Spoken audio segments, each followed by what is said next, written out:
Un salut fasciste au cœur de Paris. Le 26 mai dernier, à la fin de la manifestation pour tous aux Invalides, la frange radicale du mouvement refait surface. La rue, la France nous appartient. La rue, la France. Depuis plusieurs mois, deux Frances s'affrontent. Spectateurs incrédules devant les veillées des anti-mariages gays. Mais c'est fini, vous l'avez dans le cul. Ou Femen, qui perturbe une manifestation d'extrême droite. Texte tendu depuis des mois, qui a vu naître une nouvelle génération de militants. Hollande, la loi, au nom. Rencontre avec ces jeunes qui défient le pouvoir.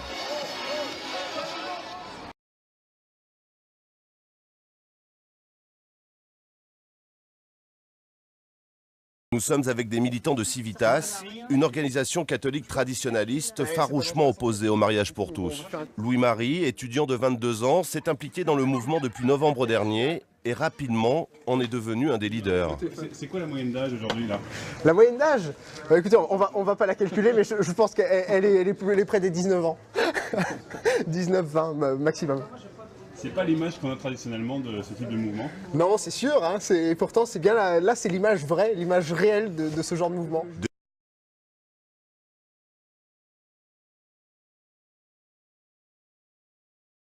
Depuis quelques mois, Louis-Marie et ses amis ont appris les bases du militantisme. Un combat pour des valeurs familiales que Louis-Marie refuse de voir récupérées par les partis politiques. C'est le discours de Marine Le Pen, ça?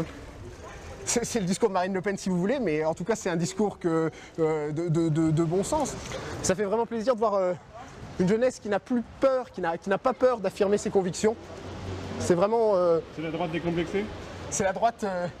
mais comme je vous le disais, il n'y a plus vraiment de droite et de gauche, mais en tout cas c'est des catholiques décomplexés, c'est des patriotes décomplexés. Et ça faisait longtemps à mon avis que ce pays, que la France n'avait pas connu ça.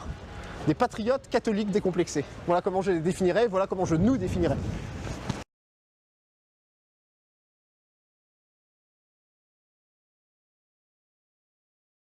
Patriote décomplexé, c'est aussi le cas d'Alexandre Gabriac, 22 ans. Ce conseiller régional de Rhône-Alpes est aussi le chef des Jeunesses Nationalistes, un groupuscule d'extrême droite, toujours prêt à faire le coup de poing. À l'aise devant les caméras et grand communicant, Gabriac s'est souvent opposé aux forces de police, comme sur ces images lors de l'une de ses dernières arrestations pour trouble à l'ordre public. Ancien membre du FN, il en a été exclu après la diffusion de cette photo le montrant en train de faire un salut nazi. Pour lui, la loi sur le mariage pour tous est l'occasion idéale de bousculer le système. Et c'est quoi aller jusqu'au bout? Bah écoutez, ça peut prendre plusieurs formes. Pour nous, c'est une révolution qu'on veut, une révolution des cœurs et des âmes. Donc c'est déjà réveiller toutes les consciences françaises, toute la population française, pour que ces gens se lèvent contre le système. Donc,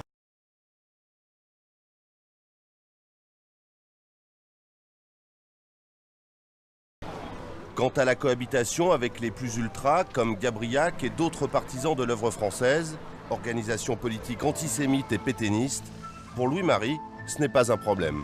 Moi ça me gêne pas du tout d'être... je préfère être à côté d'un crâne rasé en bombers noir, enfin c'est vraiment le stéréotype si vous voulez. Ça me gêne beaucoup moins, sachant que c'est un défenseur de la famille et qu'il est là pour défendre la famille, pour défendre la société, que d'être à côté, je ne sais pas moi, de n'importe quel homme politique ou femme politique qui serait pour ou qui aurait voté pour le mariage homosexuel. Et alors si on vous dit que vous faites partie de ces mouvements, de cette nébuleuse des nouveaux réacs? Des nouveaux réacs, si on...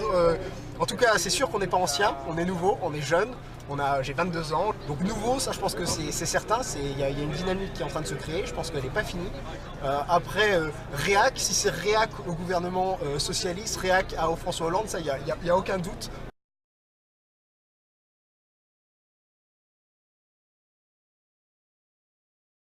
La loi est passée, mais Gaëtane ne rend toujours pas les armes. Le lendemain, elle rejoint des amis pour une veillée place de l'Odéon.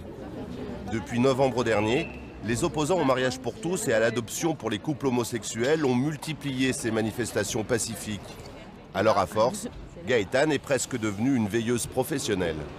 La manifestation n'est pas autorisée et très vite, des policiers en civil font leur apparition.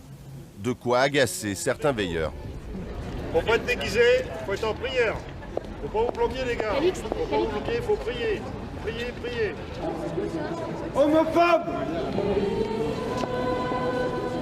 Homophobe!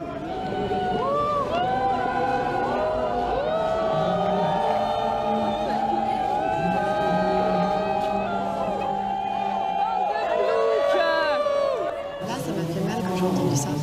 Surtout quand je regarde tout le monde et bien sûr que non. En fait, je me dis qu'ils n'ont pas compris.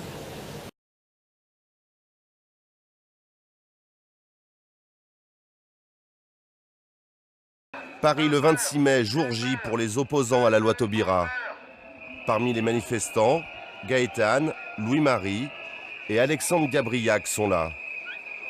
Point de ralliement, l'esplanade des Invalides. Une fois de plus, un espace trop petit pour contenir cette marée humaine. Les organisateurs, dignes des meilleurs chauffeurs de salle, haranguent la foule. Objectif, maintenir la pression sur le gouvernement. Cette loi est illégitime, elle va contre le bien commun, donc nous ne la reconnaissons pas et en aucun cas nous ne reconnaîtrons qu'elle mérite obéissance ou respect. Nous appelons clairement à la désobéissance civile et nous soutiendrons tous les maires qui choisiront de ne pas appliquer cette loi. Ils ont d'ores et déjà toute notre admiration et tout le soutien de cette jeunesse et de ces familles.